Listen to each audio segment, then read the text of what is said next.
This is Lightning Power Lunch with Dave Mishkin and Greg Linnelli on Lightning Radio. I thought we just played a really solid road game. They pushed, we pushed. I think it was a little bit back and forth. They ended up getting one there, and we were able to close it out. But all in all, I think we played a good road game. Obviously, unbelievable team over there, and thought it was a good game. And like I said, good road game. Just defending well in our own zone, letting Vasi see the puck. Obviously, if there is breakdowns, he's been playing huge for us. But not forcing things offensively, and we certainly like to score goals and create.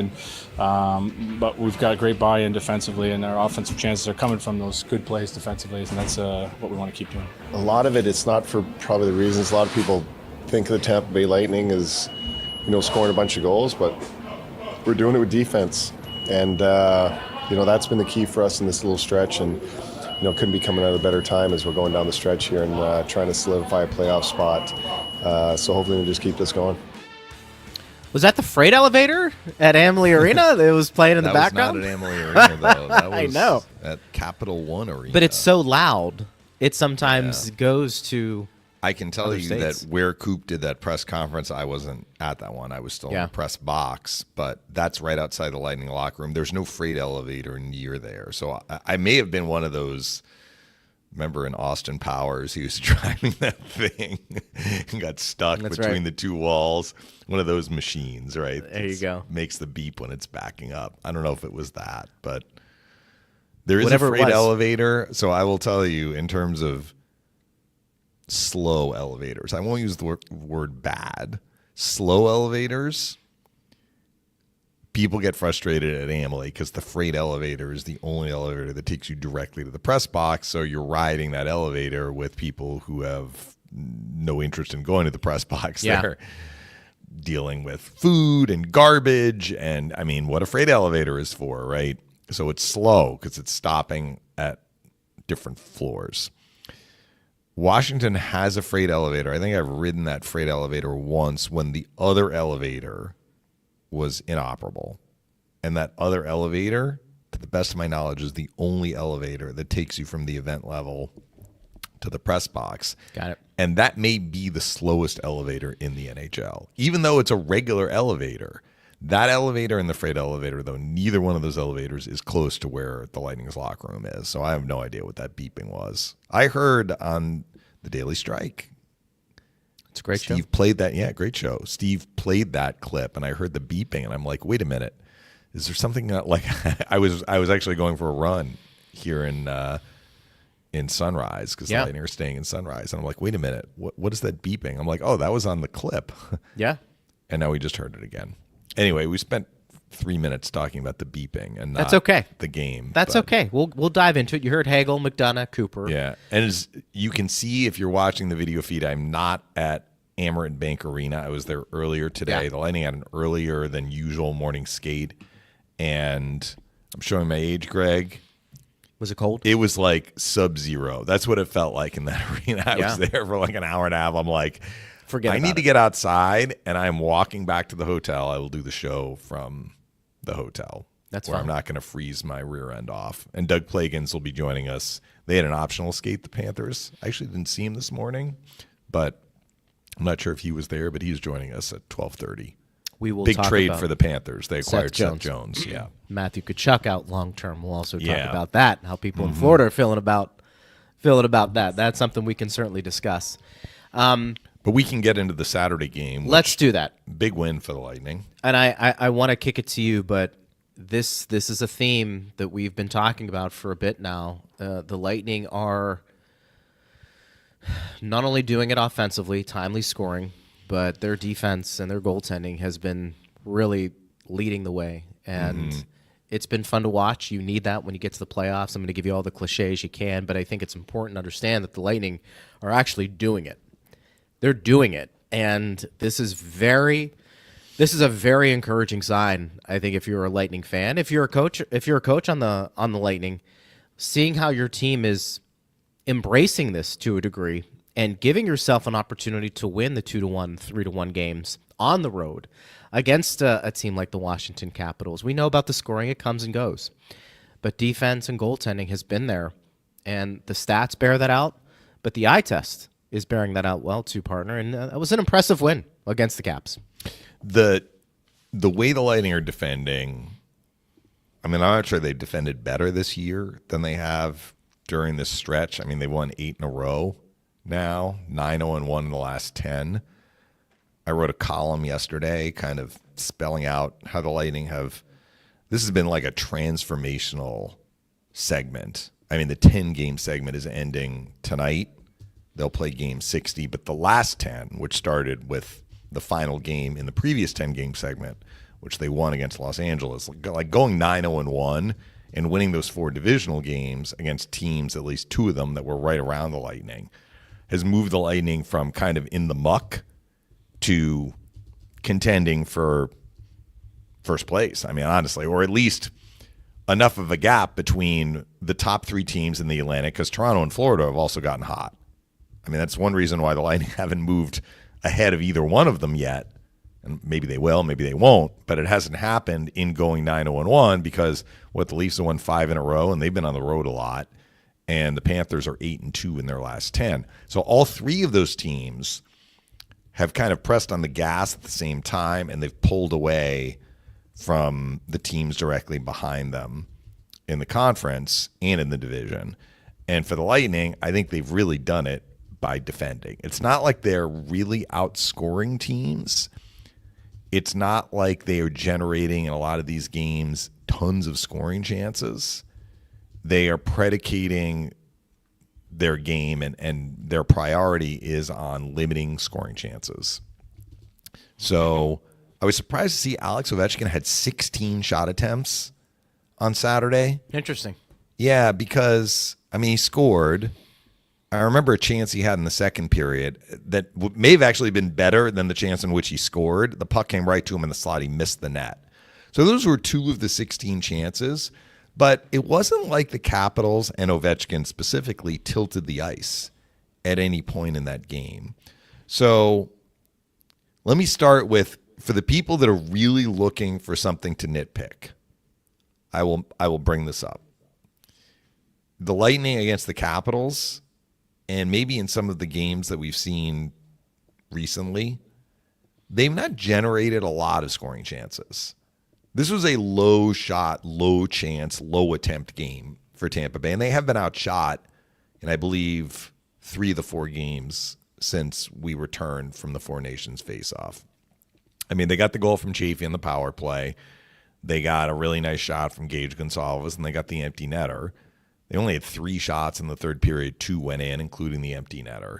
Probably their most dangerous period in terms of scoring chances generated was the first, and they didn't really generate a lot after that. Is that a cause for concern? I mean, the first line is not really like imposing its will on the other team offensively. But here's the thing, Greg, when you're going to defend as well as the Lightning are defending, you don't need a lot of goals to win a game. And it's kind of the drum I've been banging for a while here. Look, I would like to see the Lightning generate more scoring chances. I would like to see them not have to rely on popping in a couple of goals on 20 shots and maybe under 40 shot attempts. How many attempts did they finish with the other night? 32 shot attempts. I mean, they only had 7 in the third period. But some of this is score effects. So the Lightning got the lead in the first. Once they held that lead into the third, they were really focused on, let's make sure the Caps don't get this game tied. And then they went up by 2. I thought they managed the third period really, really well. So if you're gonna do that, and I'm not saying they were rope-a-toping, they were not sitting back. They were moving the puck cleanly out of their own zone. They were getting it into the Washington end. They just weren't really exposing themselves by sniffing for offense. I think that's an important distinction, and that's a very, very good sign. Now, if the Lightning continue to kind of, I'll use this word, struggle to generate scoring chances, they may be in a situation where they're only giving up 2, but they're only scoring 1. We're not at that point right now because they've won 8 in a row and they've got points in the last 10. So that's really all I'm going to say about, you come out of that game and you're like, yeah, they had under 20 shots. They had barely 30 shot attempts. They really didn't have a lot of scoring chances. But both teams, I thought, were focused on defending. Remember, the Capitals had 9 straight games of 3 goals allowed or more coming into that game. And yes, they lost 2 in a row, but I have a feeling that Spencer Carberry wanted his team to get back to its bread and butter, which is, let's D up 9 in a row with 3 or more. And they were still one of the top-ranked defensive teams. That tells you that this was a bit of an aberration. I thought the Capitals defended well, too. You had the top 2 scoring teams in the NHL meeting each other on Saturday afternoon, but that was a game where defense and defending was a priority for both teams, and that's why it was a low-shot, low-chance game. I know the Caps had way more attempts.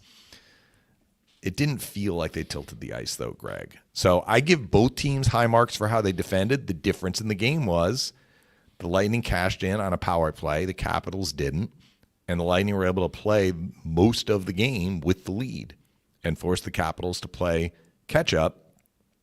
And when you're defending as well as both teams were, but the Lightning specifically, it was going to be difficult for the Capitals to kind of run up the score. And that's exactly how it played out. Also a key coach's challenge win by the Lightning, because that took a goal off the board for Washington when it was still 0-0. It was a slam dunker, though. I mean, like, they should have never had that goal happen because the officials should have seen the high stick when it happened. Be that as in May. The Caps scored a goal, it didn't count, and the Lightning ended up getting the lead later in that first period, and it was a big goal. I mean, it was a big goal because it forced the Capitals into catch-up mode and allowed the Lightning to kind of manage the game as well as they did in terms of taking care of business and limiting chances against, which they did. And when there were chances, Vasi took care of them. Well, he was, again, very, very solid in the net. The goal disallowed was a big one. Yeah. You know, that was, as we've talked about before, those challenges. I feel like in hockey, when you challenge, maybe more so than other sports, it feels like it's pretty accurate that you're going to get that call, at least from what you see. You know, the offsides call obviously is a big one, but they saw something that we didn't. You know, it was the high stick from Chychrun. Way up in the press box, It was hard to see live, but I don't know how the officials, if they're watching the puck, did not see. I mean, that thing was way, I mean, it's supposed to be above the shoulders. Right. It was above his head. Right. When he knocked it How do you down. miss that, you know, to a degree? I don't know. Yeah. It is what it is. But that was pivotal because it takes that goal away, and then the Lightning get the goal from Chaffee. I thought Chaffee was impactful on both goals. So obviously his goal, and then Gonsalves Screening with the goalie. Screening the goalie. I mean, we talk about this depth scoring and that narrative, and here we are again with Gonsalves doing something offensively, which is a great sign to see here. Think about the depth scoring the Lightning have gotten from, we'll call it their bottom 6 during this win streak. Now, the game against Calgary, who scored? Hagel scored, Kucherov scored. I'm trying to remember, these games are all running together. I'm not sure they got a goal from what we'll call the bottom 6 in the Calgary game. But look back. I mean, Chaffee is chipped in. Yeah. Gonsalves the other night. Gergensen scored in Montreal. Glendenning has scored. Dylan Duke scored in the game in Detroit. So it's been fairly consistent. They're not getting necessarily a lot of goals from the bottom 6, but almost in every game, I think, they've got at least one from a guy who's not really in the top 6, which has helped. Well, definitely helped. And it takes pressure off, to your point. You know, if your first line or second line or combined aren't going to maybe dominate a game like we've seen them do over the course of the season, it's nice where you can rely on your third and fourth at least to chip in a goal here and there. You know, it does take some pressure off. It's one of the things we've talked about. They are going 11-7 tonight, partner. Same lineup. And so that's something, you know, we've seen recently, and it's worked for John Cooper and his staff. So I think, you know, that gives him some options if he wants to maybe get a Kucherov or a Point or a Gensel going a little bit more, depending on how he's looking at the situation. And tonight will be interesting because of the Seth Jones factor and how that makeup looks on the back end. But I thought, all in all, the Caps, while they are the surprise team, I'm not sure you can say they're the surprise team anymore. You know, let's call it 60 games into the season. They are who they are. They're a really good team. And on the road, in a place, right, D.C., that hasn't always been kind to the Lightning over the years, right? I mean, to be able to just win on the road there, We've that says seen a lot. lot of games, even when the Caps aren't very high in the standings, which, let's be honest, during the Ovechkin era, usually they've been fairly high in the standings. Right. And it hasn't really mattered whether they're one of the top teams or battling to try and get in the playoffs or actually missing the playoffs. Usually when the Lightning go in there, there's a point or maybe points in the game where the Caps just grab momentum and the Lightning cannot turn the faucet off. And I don't feel that ever happened on Saturday afternoon. Now, if I'm being perfectly honest, the Washington Capitals don't have to worry about missing the playoffs. I think they want to be playing well down the stretch. They want Ovi to get the record, clearly. They have plenty to play for down the stretch. But it's difficult to just be like a machine and play at a super, super high level when you have breathing room. And I actually like their defensive game. I just said that. I think they were missing a little pop offensively. But the Lightning had something to do with that. They made it hard on the Capitals to get looks.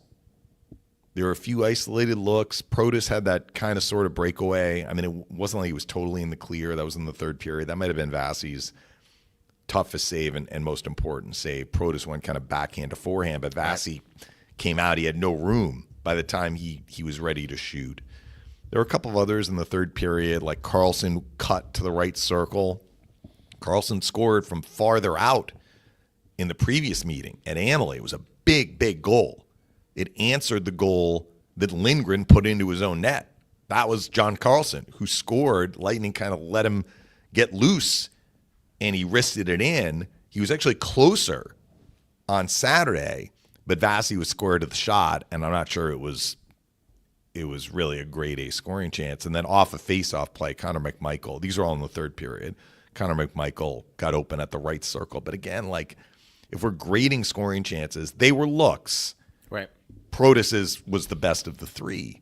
But were they prime chances? Protas, you can make the argument, yes. The other two, Lightning were really good at getting out on Ovechkin, too, every time he had the puck. Because remember, we were talking about on the show, that goal that Kucherov scored, was it against Seattle off the faceoff? Right. It was against Seattle. Yep. And I was talking about how many goals has Ovechkin scored on the other side. When Backstrom, the lefty, was winning the draw to him, it was Dylan Strome. And there were a few faceoffs like that, and where Ovechkin was lined up right behind Strome, and you could see, if Strome wins it to him, he's going to be in a position to shoot. Most of the time it didn't go to him, but a couple of times it did. I remember one in the third period, Chernak got right out on him, Ovechkin. Got a stick in the way. Ovechkin tried to shoot. It went out of play. So good on the Lightning. They were very aware of Ovechkin. And I think that's why, despite having 16 shot attempts, I mean, how many times was he really in a dangerous spot? Most of those 16 didn't go on net either. What did he finish with? 3. He had 3 shots on net. I think it was pretty impressive. Yeah. So I think that's, again, focusing on a player that can hurt you, trying to limit as many opportunities as you can. It also goes to show you, partner, too, it is very hard to keep great players off the score sheet, no matter how well you play. Sometimes what do we say? The puck finds you. And a lot of times it did on his goal. It did, right. So Roy bobbles the puck. What are you going to do? Comes right to him, yeah. There's not much you can do in that scenario. So I think we've seen that with the Lightning as well, where the puck maybe just kind of follows Kucherov or Point or Gensel. And I think all in all, I'd be curious to hear from Lightning fans how they felt about the Caps game and really the Lightning's game over the last month or so. But would you say defensively this has been something we've been seeing for a good portion of the year? I mean, you don't get to where they are goals allowed in a very positive way without doing this for the majority of the year. Well, I mean, in some games they haven't been as buttoned up defensively during this win streak. And when we talked about the road games at Detroit and at Montreal, that was a little bit more of a lean on Vasilevsky. They have leaned on Vasilevsky in all these games because it's not like they've gotten through them with no chances again. So Vasi has been asked to make some saves. But the at Detroit, at Montreal, back-to-back right before the break, of the 8 wins in a row, those are those were the 2 most rope-a-dope games. But in both, the Lightning were very efficient, scoring lots of goals early, so they had some room to work with. And as the other team pressed and actually popped in some goals, both teams scored 3 in that back-to-back. So had the Capitals scored 3 on Saturday, we would have been looking at a different type of game. But in those road games, at Detroit, at Montreal, the Lightning scored 4 goals in both those games pretty early, right? Yeah. And 4 goals in the first period against Detroit, and they had 4 not even halfway through the game against Montreal, and so they had a lead to work with.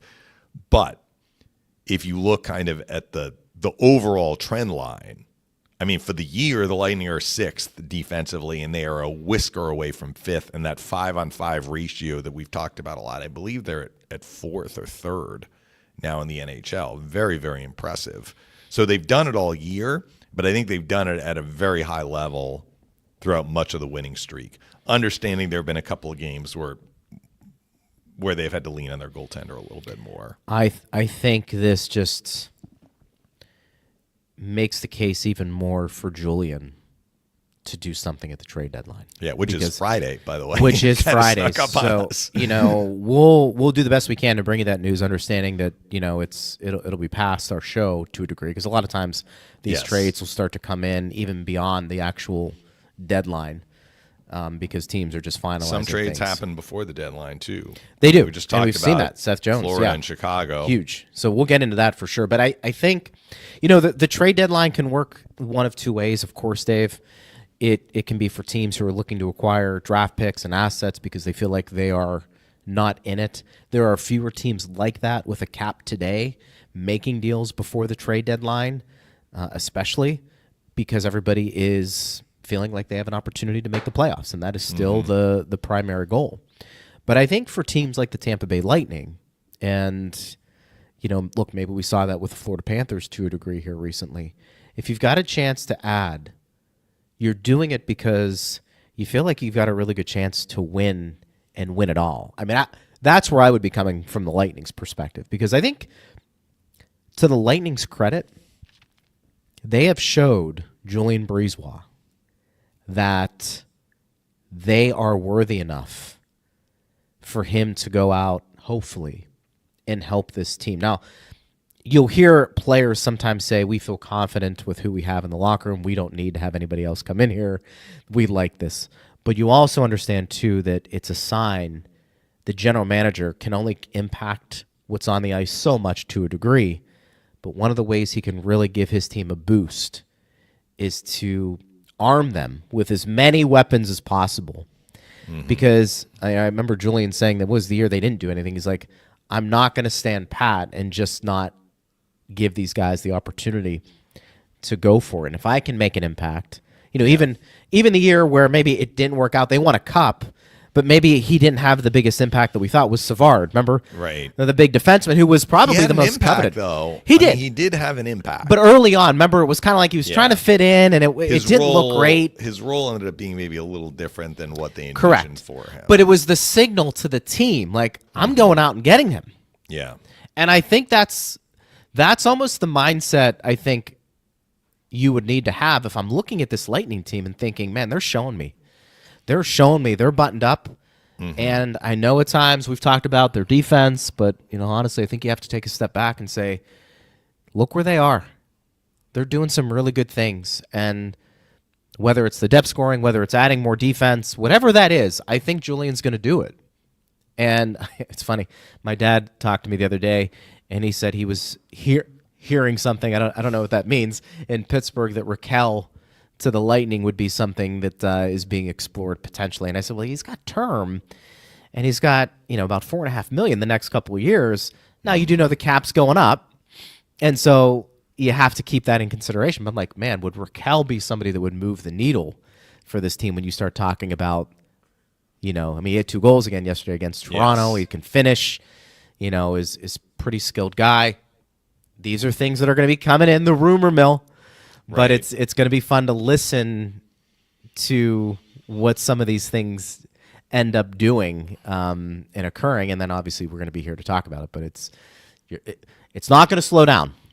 it's definitely not going to slow down, and I think it's interesting. To Florida's point, they make a move today. Nathan on Facebook says, partner, can't wait for tonight's game. Not going to be given to us, but let's extend the streak to 9. I think that's how we all feel. This game might have some snarl to it. I remember they played back-to-back, and the first game was nasty, and we were wondering, is it going to carry over to the second game, which was here?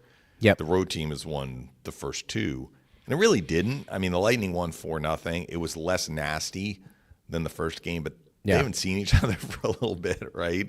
Even understanding Matthew Tkachuk is not going to be in the game tonight. Like, the teams are close in the standings. Both teams are on a little bit of a run. I could see it being physical. I mean, the Panthers like to play a physical game. We were talking about the hit stat. Like, I don't really put a lot of stock in the hit stat, but I do acknowledge that some teams like to play a physical game. We've talked about how that's part of their DNA.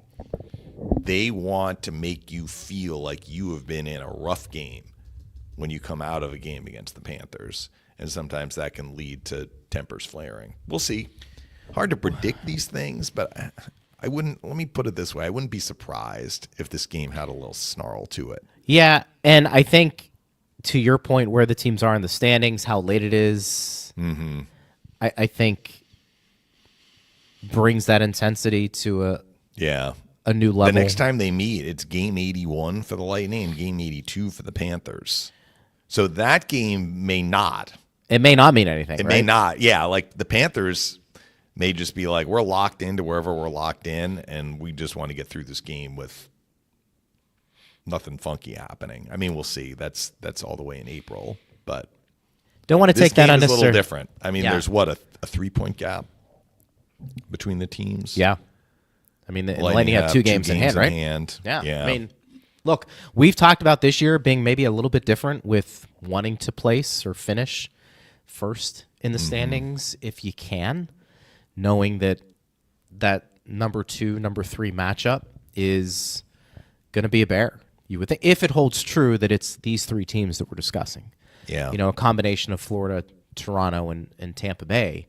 If those teams can avoid one another in the first round, I think they would prefer that. Nothing's gimme. That should go with me without saying, me letting everybody know that the first round of the playoffs is always difficult. We get that. But, man, if you got to take on Florida or Toronto in the first series, that's the first round. That's asking a lot. But let's get there, partner, when we get there. Dave had a question via email, our good friend, Jim, was directed towards you. Dave, what is intentional offsides? Why was it called against the Lightning on Saturday in the third period? And why did you feel it was not intentional?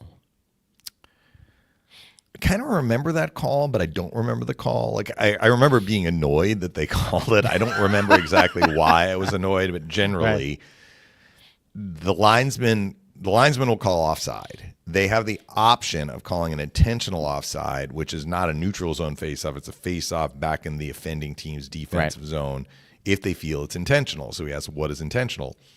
It's intentional. Like the player who causes the whistle knows that it is going to be offside and touches the puck anyway. That would be intentional. Right. But that's his point. That's not always called, though, right? Yeah, I actually wish they would call it more because I think it would allow play to continue. Like, why is the player touching the puck if he knows he's in an offside position? Does he just want to whistle? Does he want a line change? Is he frustrated that he's offside? And I think if you actually called it more regularly, then you would see less of those. Like the player wouldn't touch the puck. Now, I got annoyed on Saturday. So, I mean, yes, if you're going to call more intentional offside plays, you invite more controversy. Like, was it actually intentional? Right. I think sometimes the play is bang, bang, and it's not entirely clear that the player that caused the offside knew he was in an offside position. That's why it's sometimes gray, but it's usually more gray in the other direction, where it's like, yeah, that guy absolutely knew that he was in an offside position. They blow it dead, and they just have the regular face-off. I hope that answers the question, Jim. Jim, it did, I hope. And his second part was also pretty cool that Vasi played every game for the Lightning in February without a regulation loss. My guess, that hasn't been done ever by too many goalies playing in every game of a month in post-expansion he had. In parentheses. Yeah, we need our Cracker Jack statisticians to look that up. That is an incredible when the Lightning, stat, though, right? When the Lightning won 62 or when Boston won whatever it was 65 a couple of years ago, I mean, those goalies... I mean, again, that was a split, Allmark and Swayman. Right. So, I mean, he's talking about one goalie. I mean, the Lightning had a couple of long winning streaks in the 2019-2020 season, but they never had a whole month of, undefeated hockey. So, might be a Lightning record for one goalie. They've had undefeated months It's impressive. before, or no regulation loss months before. Right. Lucas, my neighbor, which I love, says, interested to see how Seth Jones integrates into Florida and how he looks tonight. Big risk-reward move for the Cats. Can be tricky for a defenseman to find the right chemistry with a partner. Hope to see the Bolts attack and make his life very difficult. Yeah, I think Jones, he plays so much, he's a good addition for them. And Doug is going to be joining us soon, I'm thinking, to talk more about it. I think there are two parts of the trade that are intriguing to me. Number one, did they feel that they have not really answered what they lost when Montour left? And I saw a quote from Bill Zito. He's like, the cake is made. This is just icing. I get it. He likes his team, and he's adding, like, he maybe would be fine standing pat. In other words, the cake is made. But he did add Seth Jones with term, and that's a commitment. He's getting a good player. There's no question. They go back to Columbus together because Zito was an AGM in Columbus, and Jones, of course, spent a number of years in Columbus. But did he feel that the team as it stands right now has not really been able to address on some level what was lost, and I'll use that word lost, when Montour left? Because Montour is a very unique player. Like, he plays hard. He's got really good offensive instincts. He's got snarl to his game. And I'm not sure Jones is Montour, but is he bringing them some of what Montour took to Seattle? The other part is the guy they traded, Spencer Knight. Remember 2021? He was Knight came out of right? college, Yeah. and some of the Panthers people, when that series ended, which the Lightning won 4-2, Knight was in net for games 5 and 6. They were saying we should have played Spencer Knight from game 1 because they were alternating Bobrovsky and Drieger, who now the goalies. Drieger's back with Florida. He's been in the minors all year. Spencer Knight was their goalie of the future. Sergei Bobrovsky is 37 years old. He's going to be 38 at the beginning of next season, and he's in the final year of that big contract, which, look, they gave him a lot of money. They gave him term. The beginning, it was kind of like, what are they going to do with Bobrovsky? And then clearly, since 2021, Bobrovsky's been terrific for them and a big part of the reason why they won the Cup. But he's not going to play forever. So they basically, whenever it is Bobrovsky moves on, maybe after next year, maybe they re-sign him. I mean, eventually, they're going to have to find somebody else. And I was always under the assumption, even though Spencer Knight has had some difficult moments, like I think he had to take a step away from hockey, involved kind of with mental health struggles, and it seems like he's gotten things squared away right now, which is great for him. But I never believed that they were like thinking, wow, we need to move on from Spencer Knight. I think that they wanted Seth Jones, but they gave up their goalie of the future. So if they don't have him anymore, who is their goalie going to be maybe as soon as the year after next? I don't think it's going to be Chris Drieger. So those are the two components of the trade that were pretty interesting to me, that jumped out at me, right? Like, why Jones? Yeah. Why this guy? What is he going to do for them? And then what does this mean beyond this year and next year when Bobrovsky's contract is up? And maybe Doug can shed some light on that. Yeah. I mean, my sense is Seth clearly was made available, so I think you have to work with who is available. And then I don't think you're asking Seth to be a number 1 or a number 2. You know, maybe he slots in as your number 3 defenseman. I don't think so. I mean, you don't think? He was averaging over 24 minutes a game with But Chicago. I understand this is a different team, but he's 30 years old. Understood, but I have a hard time thinking he's a horse. He is a horse, but he was a horse for Chicago, and I'm wondering, coming to a different team, you're not asked to do as much. Sometimes less is more with a guy like that. Big shot. I think offensive instincts is a big deal, and I think to your point, he can fill some of that when Montour was gone. Do we have Doug? He's not going to be on camera potentially. Oh, okay. So we're waiting for Doug. Okay. It's all about the He's a busy technology, man. everybody. It's He's a all busy about man. the technology. So that's an interesting situation, because you get into that, how's somebody going to fit in, and Doug is with us right now.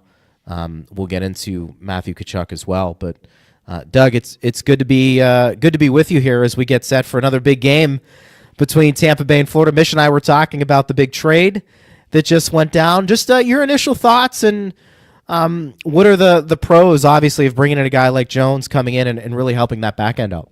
Yeah, thanks, guys. Sorry about the slight delay. I was stuck in traffic. I didn't time it well enough. I thought I was going to be able to get to a parking spot here to be able to jump on.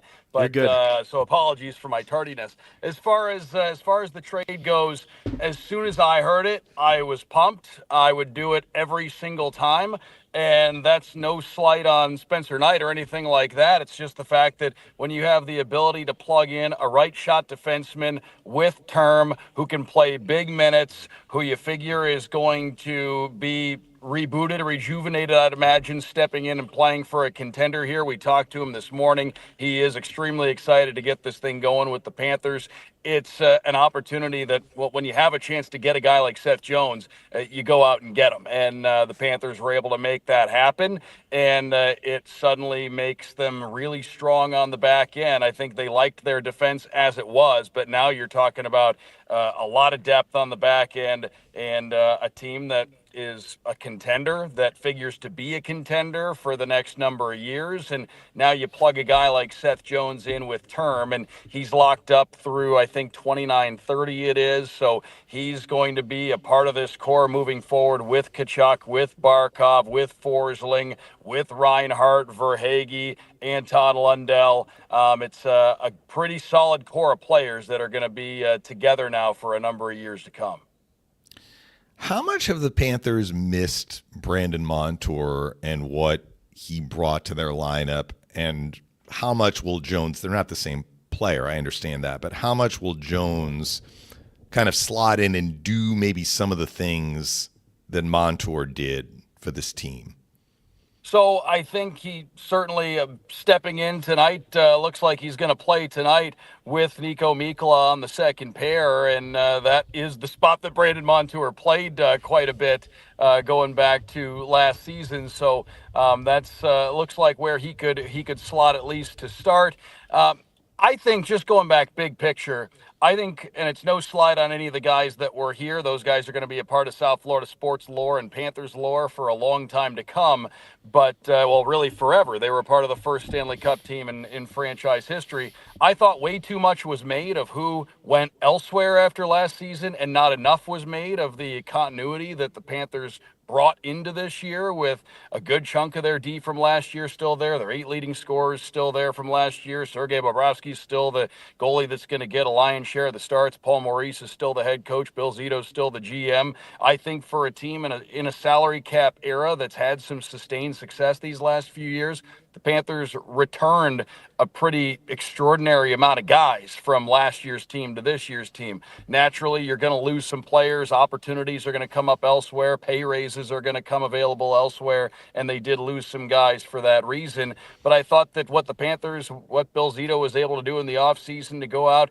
and find a guy like a Nate Schmidt to step in and eat up some big minutes. Uvis Balinskis took on an elevated role. Dmitry Kulikov came back, obviously. So to be able to have these guys slot in, I thought they kept things moving along at a really good pace. Maybe the name value of Brandon Montour and Oliver Ekman-Larsson wasn't there. Those are names that are pretty widely recognized by hockey fans everywhere. But I thought what they were able to do on the ice, and the numbers don't lie, defensively, the Panthers really like where their game was and where it has been. being able to plug in Seth Jones, like I said, suddenly it just makes this team that much deeper and gives them a right shot D for a number of years to come. So again, I think it was as Bill Zito put it this morning, when you have a chance to go out and get a guy like Seth Jones, you capitalize on that opportunity and you make it happen. Doug, what's the latest on Matthew Tkachuk, and what's been the narrative down there, knowing that he got hurt in the tournament, and that's unfortunate, obviously, for the Panthers and really the NHL, who want to see him at his best when he's playing close to a playoff time. Well, just all I have, no real updates beyond what's out there. Lower body injury. Bill Zito said he hopes that everything is good to go come playoff time. Paul Maurice has said he expects him to play again this season, things like that. So beyond that, no specific timetable, but just a lower body injury. And the Panthers, it's going into the first game without Matthew Tkachuk. I asked Paul Maurice about it because obviously it's a deep team and they obviously have that next man up mentality. It's a little bit more complicated than a simple next man up when you're dealing with a player of Matthew's caliber being out, who does everything at an all-world level, plus adds the edge and the emotional leadership and everything like that on top of it. But the Panthers have done a really nice job. They're 3-1 in 4 games without him since the Four Nations break. They've won their last 3, and they're equipped to be able to, at least in spurts, be able to handle being without some key players. The power play, Matthew's a huge part of that, but it's managed to look pretty sharp, in his absence. So it just speaks to the overall depth that this team's been able to have throughout the year. Doug, one thing Greg and I have been kicking around now that the Lightning have kind of elevated from the muck of the wild card mix into a fairly established top 3 spot in the Atlantic. This may be how it's going to finish in the Atlantic, barring something strange happening with one of the 4th or 5th place teams in the Atlantic. You're going to have Florida, Toronto, and Tampa Bay in some order in the top 3. And we've been discussing, is there an advantage to try and finish first to avoid that first round matchup? Do you think the Panthers care about that coming off the Cup? Do you think it really matters where they finish, or are they aware of the fact that not finishing first might mean, understanding there's no cakewalk series in the playoffs, but it may mean a tougher first round matchup? I think for us, from our seats, I think we sit here with our analyst caps on and we look at it and we say there probably is some incentive to winning the division this year in the Atlantic, because if you win the Atlantic, from the Panthers' perspective, I'm looking at it thinking, okay, you win the Atlantic, you avoid Toronto or Tampa in the first round, you take your chances with a wild card team that maybe has a little less pedigree. But I think if you were to ask the players in the room, obviously they're going to say you want to win the division because you want to finish as high up in the standings as you can, because that means you won the most games and you're trying to win every single night. So I think from the most elementary perspective, you're going to guys would say, yeah, we want to win because that means you're winning more games than everybody else. That being said, I think if you were to ask this Panthers team, you look at their runs that they've been on the last 2 years, their experience probably tells them, A, there's no easy matchup come Stanley Cup playoff time. It doesn't matter who you wind up playing against. Everybody's good when you get into the playoffs. You can't fake your way into the Stanley Cup playoffs. Anybody who gets a seat at that table is deserving of it. And B, this Panthers team has been comfortable in some of the most uncomfortable situations over the course of these last couple of years in the Stanley Cup playoffs. So I think they're equipped to play any kind of game that that could present itself, and they're just like I said, a team that's got that pedigree now and just knows what it takes regardless of what the matchup is. I think looking at it from our perspective, though, we can't help but look at it and say, okay, there probably is some pretty good value on finishing first in the Atlantic. Paul Maurice has said before, for home ice nowadays in the Stanley Cup playoffs, maybe the most important area that it comes into play first and foremost, and it actually came into play for the Panthers last year and benefited them. The most important area getting home ice, the most important place to have home ice is the start of the Stanley Cup final, to not be the team flying across the continent first.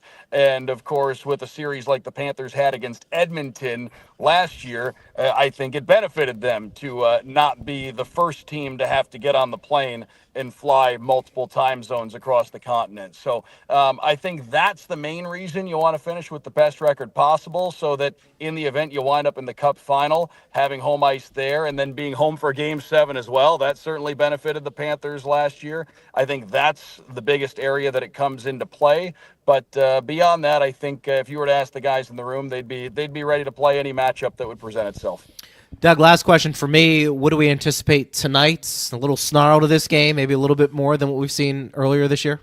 I think when these two teams play, it's still must-see TV. It's the Sunshine State Showdown, and everybody looks forward to it. Even people outside of our regions look forward to this game, and especially with both teams playing really well, both teams battling for for the top spot in the division, and you have a playoff history between the two teams. There's no doubt you might see some bad blood come forth. Anytime you have teams that could meet in the playoffs, again, I think you're going to have that kind of thing happen. So wouldn't surprise me. I did ask Seth Jones this morning, and he said he was excited for it. Asked him if it was, fitting that his introduction to being a Florida Panther gets to be in this matchup tonight against Tampa Bay. And he said he was going to be excited no matter what for his first game as a Panther, but to have it be in this matchup, he's well aware of what it's like when these two teams get together, and he's excited to be a part of it.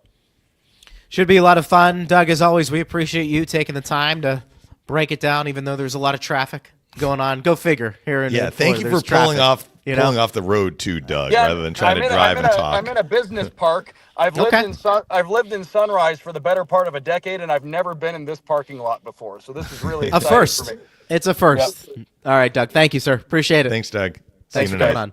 Have a great call tonight. Doug Plagens joining us right there. So loves the trade. Yeah.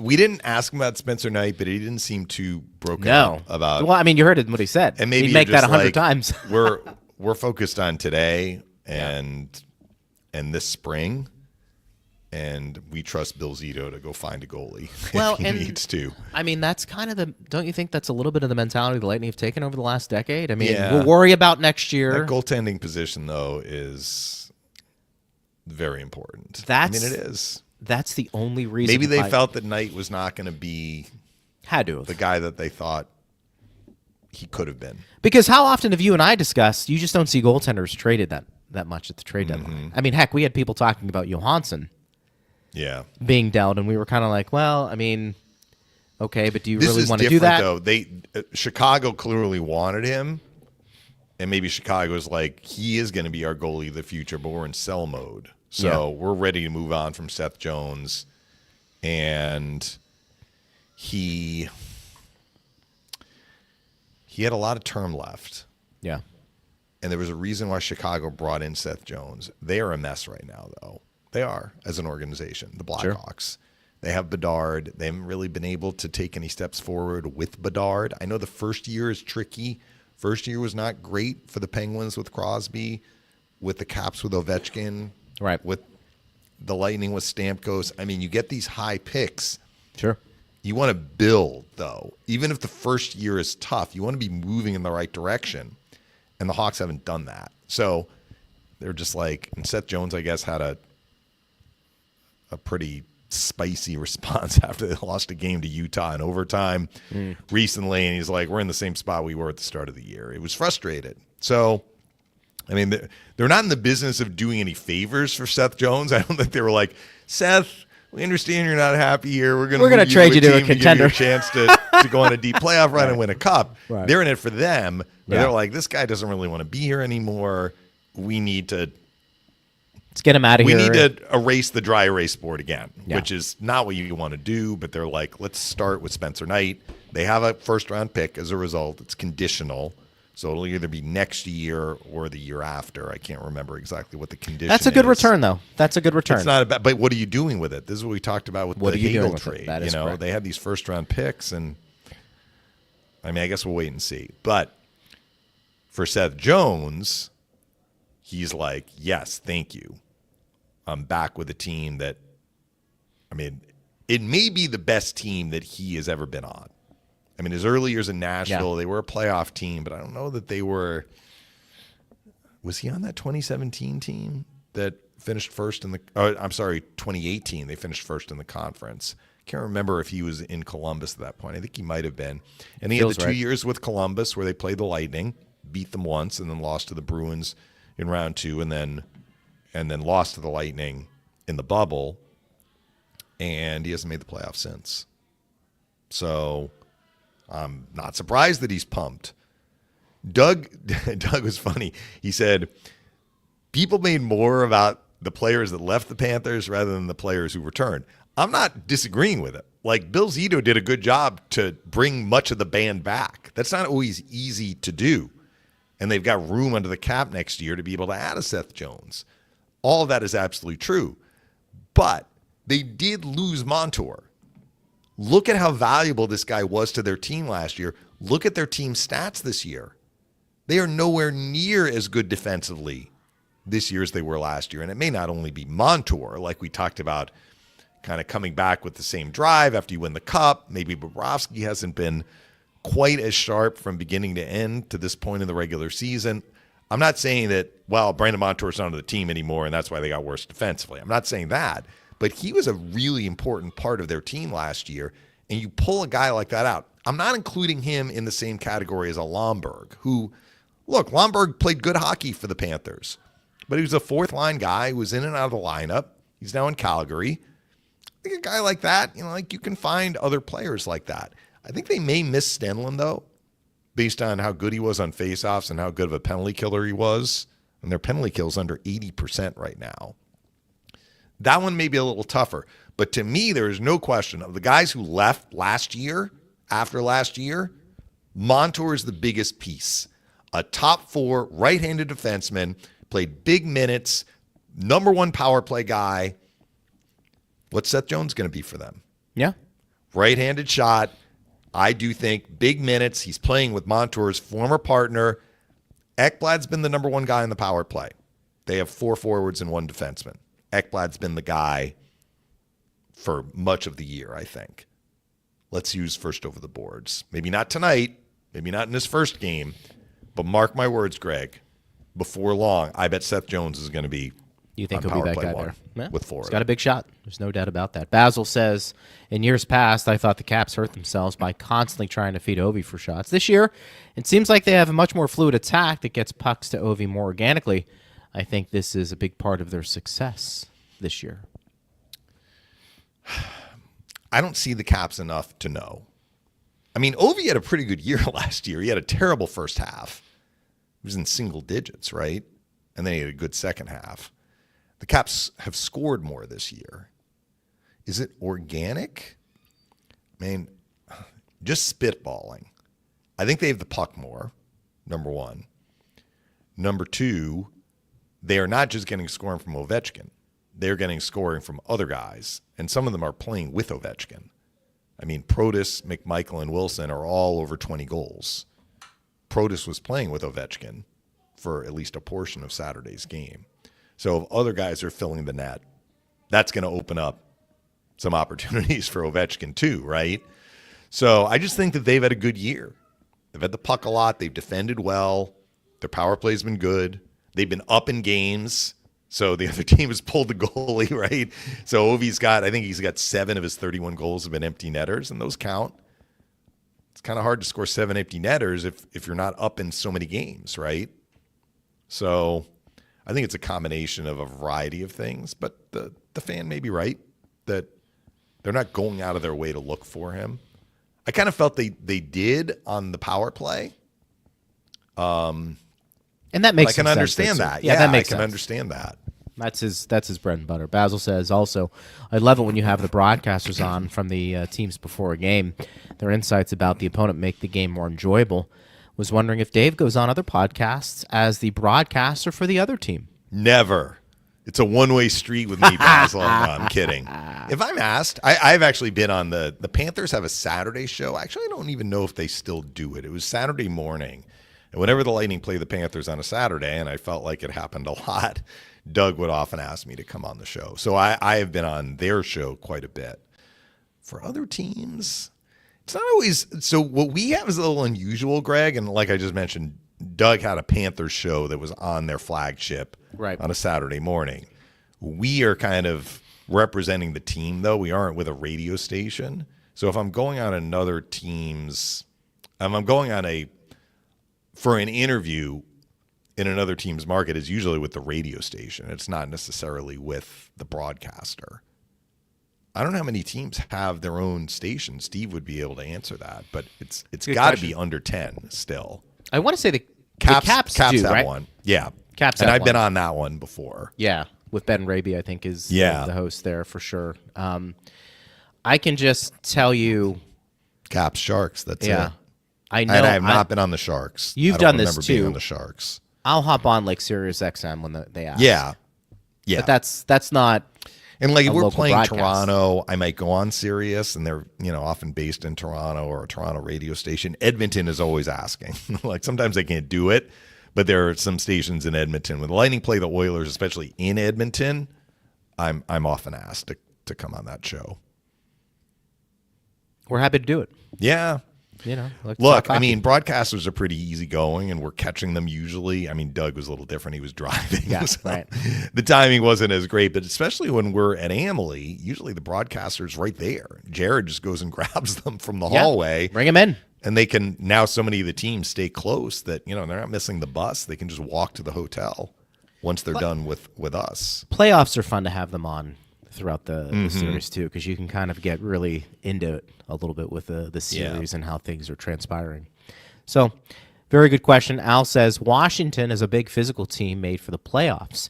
If the Lightning want to win the Cup, I think they need a big power forward. Several are available. Nelson is intriguing. Yeah, I'm not sure what do you think of that narrative? Do with him. So I think that was true when the Capitals beat the Lightning in 2018. They looked to wear down the Lightning. They really dominated that series. That was almost Lightning got to a seventh game because of Vasilevsky and a little bit of hook or by crook.